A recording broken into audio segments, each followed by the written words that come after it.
Kita tentunya paham bahwasanya kehidupan kita ini bukan apa yang kita mau, tetapi kehidupan itu adalah apa yang Allah mau dan apa yang Allah tetapkan dalam kehidupan kita.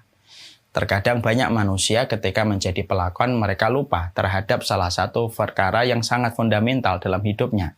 Hidup itu bukan apa yang kita mau, tetapi hidup itu adalah apa yang Allah gariskan dan apa yang Allah tetapkan dalam kehidupan kita. Karena sesungguhnya kita ini hanyalah makhluk dan Allah adalah Khalik yang mengatur kehidupan kita dan Allah yang mengiris setiap peristiwa dan episode dalam kehidupan kita. Itulah kekuasaannya Allah dan itulah Allah ketika berkehendak dalam segala perkara dalam kehidupan kita. Ketika hidup itu bukan apa yang kita mau, disinilah kita sadar. Angin terkadang tidak bertiup sesuai dengan kehendak hati kita. Kadang-kadang kita ingin angin bertiup pada kehidupan kita ke utara. Tapi ternyata angin ditetapkan oleh Allah bertiup ke arah selatan. Kadang-kadang kita ingin angin itu bertiup ke arah barat, tetapi angin yang ditiupkan oleh Allah ke arah timur. Disitulah kita paham, disitulah kita ngerti. Hidup itu miliknya Allah. Hidup itu bukan miliknya saya, bukan miliknya kamu, bukan miliknya antum. Tetapi hidup itu adalah miliknya Allah. Dan inilah yang menjadikan kita harus mengerti. Sekali lagi, Allah yang menciptakan kehidupan kita, Allah yang memberikan seluruh hal yang kita butuhkan selaku manusia dan Allah memberikan apapun yang dibutuhkan makhluk ketika Allah menggariskan bahwasanya hidup dan matinya kita selaku manusia itu miliknya Allah. Maka setelah kita mengetahui bahwasanya hidup itu miliknya Allah, berarti yang kita pikirkan dalam hidup adalah bukan apa yang kita inginkan, tetapi yang kita pikirkan adalah apa yang Allah ridhoi. Dan ini penting. Dan di antara hal yang kita harus pahami di sisi yang lain dalam kehidupan itu apa? Sesungguhnya kehidupan seberat apapun yang kita rasakan, tentunya kita paham. Karena hidup itu miliknya Allah, maka pasti ada Allah dalam setiap problematika yang kita hadapi selaku manusia. Karena Allah itu yang menciptakan kita, Allah yang memberikan kehidupan, Allah yang menggariskan kematian. Berarti apapun yang terjadi antara kehidupan dan kematian, berarti Allah itu ada dalam kehidupan setiap manusia. Makanya salah satu di antara hal yang besar yang harus dilakukan kita dalam kehidupan itu adalah menyadarkan kembali pikiran kita bahwasanya ada Allah dalam setiap titian kehidupan kita. Bahwasanya ada Allah dalam setiap episode kehidupan kita.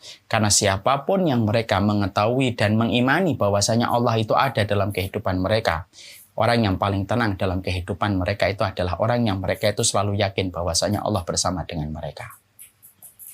Mari kemudian kita pahami salah satu kisah indah, yaitu adalah ketika kita menjumpai Rasulullah Shallallahu Alaihi Wasallam. Ketika dalam satu peperangan Rasulullah Shallallahu Alaihi Wasallam, kemudian ketika lagi kelelahan dan keletihan. Ketika beliau sedang berada dalam kelelahan dan keletihan, tiba-tiba ada seseorang yang sangat terkenal dengan kebengiasannya. Namanya adalah Daksur. Daksur melihat dan menjumpai Nabi sedang beristirahat di bawah satu pohon.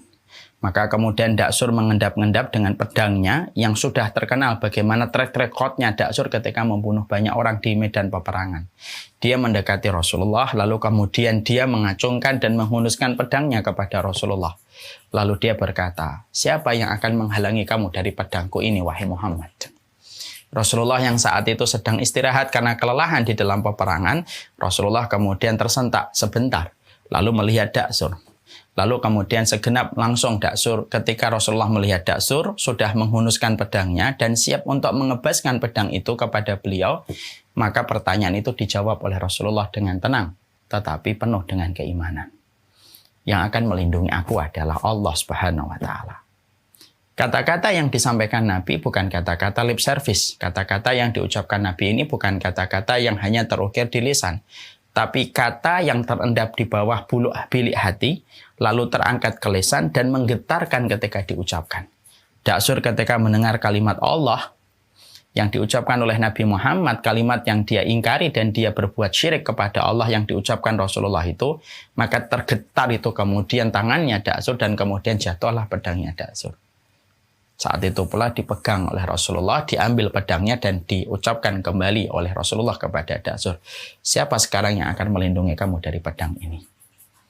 Peristiwa ini dicatat di dalam sejarah, memberikan kepada kita bahwasanya salah satu di antara hal besar dalam kehidupan ketika kita tahu bahwasanya kehidupan ini miliknya Allah, maka kita harus paham bahwasanya Allah itu ada dalam kehidupan kita. Setiap problematika yang dihadapi oleh manusia ketika manusia itu telah beriman kepada Allah, selama mereka mengimani bahwasanya Allah itu ada, maka pasti setiap masalah yang dia hadapi itu akan diselesaikan oleh Allah. Bahkan ucapan seorang Nabi Muhammad ketika mengatakan kepada Da'sur yang telah mengancamnya di hadapannya dan akan siap untuk mengayunkan pedangnya, dan dia terkenal dengan track record dengan kekejaman dan kebengisannya, ketika Nabi mengucapkan Allah yang datang dari bilik hati yang paling dalam, terangkat dengan jiwanya, tergores, kemudian terpancar dalam ucapannya, menjadikan Da'sur itu kemudian akhirnya jatuh pedangnya, dan menjadikan akhirnya kita mendapati sebuah pelajaran besar ketika pada saat itu kita mendapatkan episode ini dari Rasulullah. Allah itu adalah sumber kekuatan dalam kehidupan setiap manusia. Selama manusia tahu bahwasanya Allah adalah sumber pertolongan dalam kehidupan kita selaku makhluk yang lemah. Ini yang kemudian harus kita pahami.